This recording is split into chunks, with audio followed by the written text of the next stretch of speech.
Welcome back to Decoy Noise, and today we're going to be covering a topic on malicious compliance where it says, if you want me to be at work for an extra 3 hours. So let's just get right into it right now, no begging for subscribing. So back in my retail days, I was working at a certain large blue and yellow electronics store selling phones. Okay, Best Buy, whatever. My department had an unofficial rule: don't start any new cell phone transactions a half hour before closing. This was for two reasons. The support we had for cell phone carriers was East Coast and generally closed before the store closed. Two, I don't know if anyone here has bought a cell phone on a contract, but that can take forever forever if something goes wrong. My general manager openly hated this rule. He got his bonus off customer surveys, and at any time a customer left him mildly dissatisfied, he'd have a very mild heart attack. So obviously, last-minute customers being told sorry, we can't do that, are generally pretty grumpy. After a year of working there, I ended up the most senior person in the department and certainly the one with most knowledge about the inner functions. I was also almost always the closer. That sucks, he's been there for a year and he always closes.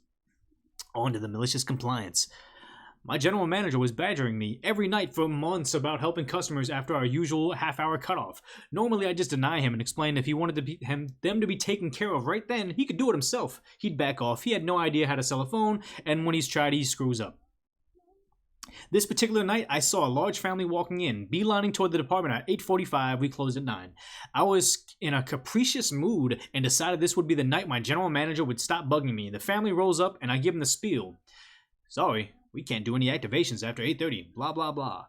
They look sad and they start to head back out, and right on cue, my general manager walks up to them and chats for them a bit and starts heading for my nightly. Oh, come on, can't you just help them? I know it's late. Me. You know what, General Manager? I'll take care of them. You're closing the doors, right? It might run us a little late. General Manager, yep, I'm closing the store tonight. Perfect. I chatted with a particular family the other day. They didn't speak English that well, and they were porting in from 3 different prepaid carriers, and the company they were trying to open an account for is well known for being the worst. So I start the transaction. By 9:30 p.m., there's a major problems. 2 of the ports aren't going through because I was giving the wrong info for the port. Everything's going to crap. I look at my manager, I smile, he smiles back. He doesn't know how bad everything's going. Around 10 p.m., an hour after closing, he's checking his watch. He's getting antsy. It's just me, him, and the customers in the store. At 10:30, he asks about how much longer it's going to be. I answer, I don't know, and explain everything's going wrong. It's like an hour and a half. He asks if I can call the company's account support. LOL, they closed 3 hours ago. 11 p.m. rolls around. He's just sitting on a counter across the store, alternating between dicking around on his phone and staring at me. 11:30 rolls by. Oh my god.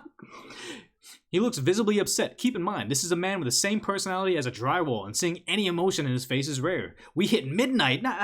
What? I've somehow fixed one of the port errors. Most everything else is still screwed up beyond my abilities without calling the carrier. General Manager, hey Bailey the Nerd, is this gonna be much longer? Maybe we should call it a night. Me.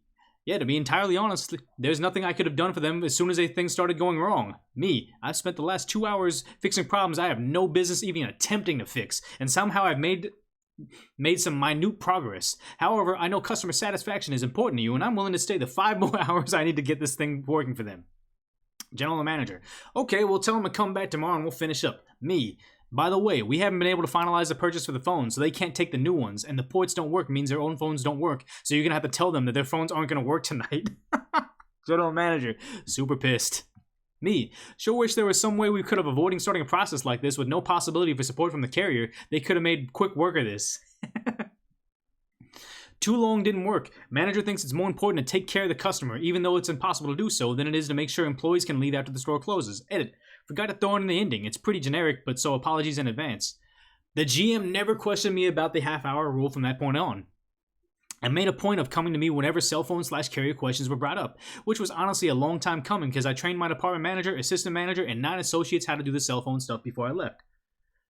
Shortly after that, he also stopped trying to help in our section by taking customers there and trying to do our jobs when we weren't looking. I swear, I had to kick him out of our section for months before he finally realized he was out of his depth with the cellular crap.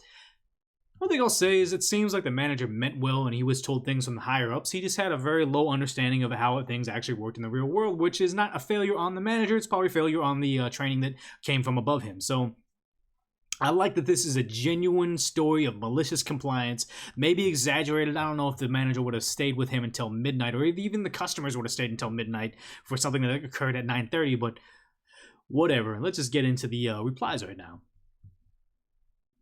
Really, Glycon says, I work for a company whose slogan is, the answer is yes, now what's your question? And they took this literally. I once had to decorate a wedding cake after close, and without notice, I was scheduled off at 9 p.m. and didn't leave until the donut crew came in at 4 a.m. Jesus. All because the manager wouldn't allow me to say, even though the policy was a 24 hours notice for cake, why even have policies?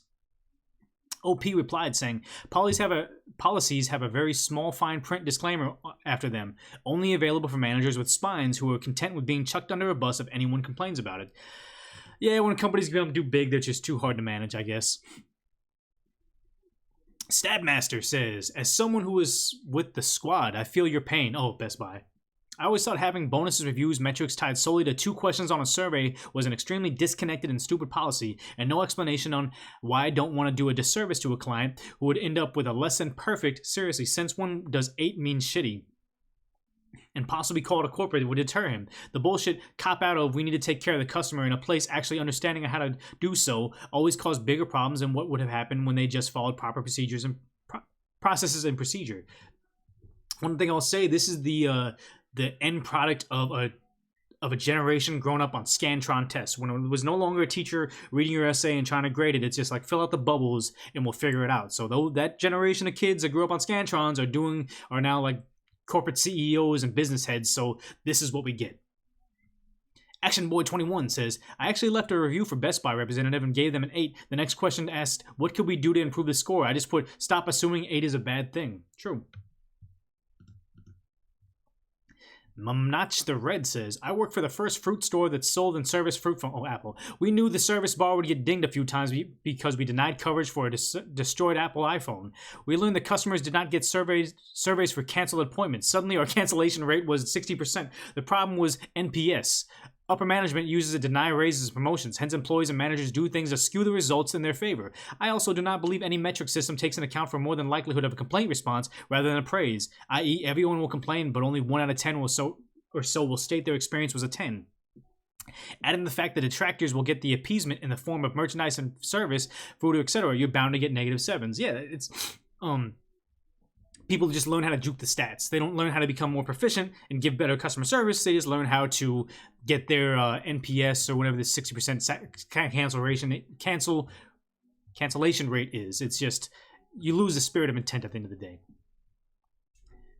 Top HU Survivor says, dude, I hated porting over numbers. People never knew their shit, whether it be a account password, name on account for real, or phone number, double for real. And those surveys, God forbid you get a 7. Bless your soul. So if you've been on for long enough, please subscribe down below. You obviously like this type of video and the channel. Tell me how you feel like I could get this channel better. What makes it more entertaining, more voices, more different cuts, more guests, whatever it may be. Let me know in the comments, but also subscribe if you've gotten this far. So back to it. Top Hurt Team says, I've been a retail manager. I love it when the higher-ups tell you to do something for customer service that you know will result in a pissed-off customer. I hate bearing the brunt of a fallout, though. Good on you for your professionalism and subtle dog at him. LOL. Missile Waster says, I worked at a sports fan apparel store in college. The district manager always wanted to shake things up so customers could more easily find the products they wanted in the higher dollar items front and center. Okay. On paper, I get his thought process. In practice, I'd come in Monday and the store was laid out one way. The next day we're having to completely reorganize the store around customers trying to shop and they get pissed and leave. The next day customers and employees have no clue where anything is. Then finally into the busiest days of the week on the busiest days of the week we're reorganizing the store back to how it was before the customers who get pissed off and leave.